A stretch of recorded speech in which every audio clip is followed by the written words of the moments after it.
Goeiedag en baie welkom. Ons skrifgedeelte vir vandag is uit Markus 14 vanaf vers 32. Kom ons lees saam.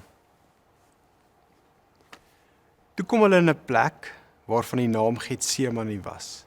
En hy sê vir sy disippels: "Sit hier onderwyl ek gaan bid." En hy neem Petrus en Jakobus en Johannes saam met hom en begin ontsteld en benoud te word. En hy sê vir hulle: "My siel is diep bedroef tot die dood toe. Bly hier en waak." En toe hy 'n bietjie verder gegaan het, val hy op die grond en bid dat as dit moontlik was, die uur by hom sou verbygaan. En hy sê: "Abba, Vader, alle dinge is vir U moontlik. Neem hierdie beker van my weg. Nogtans, nie wat ek wil nie, maar wat U wil." En hy kom en vind hulle aan die slaap en sê vir Petrus: "Simon, slaap jy? Was jy nie in staat om 1 uur te waak nie? Waak en bid, dat jy nie in versoeking kom nie. Die gees is welgewillig, maar die vlees is swak." Getsemane is meer as net 'n tuin in Jerusalem. Dis 'n heilige ruimte van worsteling, eerlikheid en oorgawe. Dis 'n plek waar Jesus sy vrees nie weggesteek het nie, maar dit in 'n opregte gesprek met die Vader gebring het. Iemand wat ek ken noem dit heilige ontmoetingspunte. Plekke waar ons nie net met God praat nie, maar waar ons toelaat dat hy werklik met ons praat en met ons deel. En soms gebeur hierdie gesprek in ons lyding. Dikwels is ons geneig om moeilike omstandighede en emosies te vermy. Ek weet nie van jou nie, maar vir my is dit soms die waarheid. Ons hou ons besig met goed, sodat ons aandag weg is van die seer of uitdagings. Of ons is besig om te rasionaliseer, of steek ons seer weg agter 'n glimlag, vir liggaamstaal. Maar Jesus wys vir ons 'n ander weg. Hy stap doelbewus na die tuin, na die plek van diep innerlike worsteling. Hy veg nie teen sy eie emosies nie, hy laat dit toe en bring dit in God se teenwoordigheid. Hier is 'n groot uitnodiging vir ons in 'n tyd soos hierdie. Dallas Willard, 'n bekende teoloog, herinner ons dat geestelike groei nie beteken dat ons minder mens word nie, maar eerder dat ons die vrymoedigheid ontwikkel om eerlik te wees oor ons menslikheid. Jesus self was nie bang om sy angs en swaarkry te erken nie.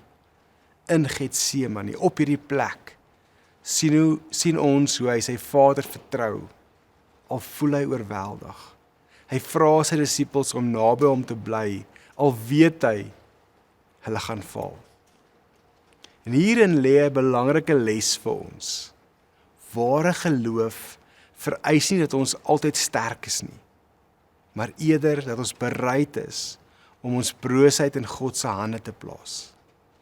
In my eie woorde, laat my wil gaan, my begeertes, my vrese, en laat U wil kom. U plan, U uitweg, al sien ek dit nie raak nie. En in hierdie oorgee, gaan dit soms voel as ons alleen hierdie stryd moet stry. Niemand gee om nie. Dis my eie stryd en niemand sien dit eers raak nie. Niemand wil saam nie. In Jesus se geval, niemand wil eers aan my wakker bly en waak teen hierdie dinge of emosies nie. Wat as ons, soos Jesus, ons eie Getsemane oomblikke nie vermy nie, maar as 'n ruimte van ontmoeting met God sien? Wat as ons ophou om ons vrae, ons vrese en ons twyfel weg te steek en dit eerder eerlik voor hom te bring? Is dit nie een van die grootste stappe van gehoorsaamheid nie? Kan ons mekaar aanmoedig om stil sit met ons eie lewensoomblikke, regtig teenwoordig oomblikke te skep, in te wees, met ons emosies en gedagtes, en dit in gebed voor God te bring. Soos Jesus se ervaring in Getsemane vir hom die krag gegee het om die kruis te verduur, kan ons ook in sulke oomblikke die genade en krag ontvang wat ons nodig het vir ons eie uitdagings. Die kruise van die lewe wat ons moet optel en verduur. Jesus is 'n voorbeeld vir ons, maar ook van ons. Ons stel dit op soos Jesus. Ons volg sy voorbeeld ook deur die lydingstyd in Getsemane. Ware geloof lê nie net daarin om God se wil te verstaan nie, maar om genoeg te vertrou om sy wil te aanvaar, selfs wanneer dit pynlik is. Jesus se gebed wys vir ons dat vertroue nie beteken dat ons die mag vra vir 'n ander uitkoms nie. Hy vra, neem hierdie beker weg, maar terselfdertyd is hy bereid om die Vader se pad te stap. Dit is 'n geloof wat nie net vir uitkomste vra nie, maar vir 'n verhouding. 'n Geloof wat sê, ek weet U is goed, selfs al verstaan ek dit nie. In die moeilike oomblikke van ons lewe het ons 'n keuse. Ons kan of wegbeweeg van God, of wegbeweeg van lyding, of vrese of verliese, of nader aan hom beweeg. Ons kan ons harte verhard, of ons kan kies om hom te vertrou. Jesus se keuse in Getsemane wys vir ons wat dit beteken om 'n geloof en 'n afhanklikheid te leef. Om nie van God af weg te beweeg wanneer die pad moeilik raak nie, maar om nader aan hom te kom, al is dit deur ons trane. Wat as ons vandag ook die pad van vertrou kan stap? Wat as ons soos Jesus ons eie lydensbeker voor God bring, nie net met 'n versoek dat dit verbygaan nie, maar met 'n hart wat sê, U wil geskied. Hierdie pad's nie moeilik nie, maar is moontlik saam met die Vader wat vir ons omgee. Kom ons bid saam.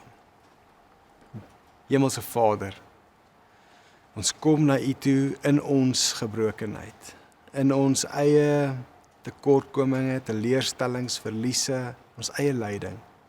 En ons bid met vertroue dat U ons deur hierdie pad sal vat. Ons bid vir elke ene wat vandag saam na hierdie boodskap luister, saam in ons gedagtes op hierdie reis is. Ons bid vir U hand oor ons lewe.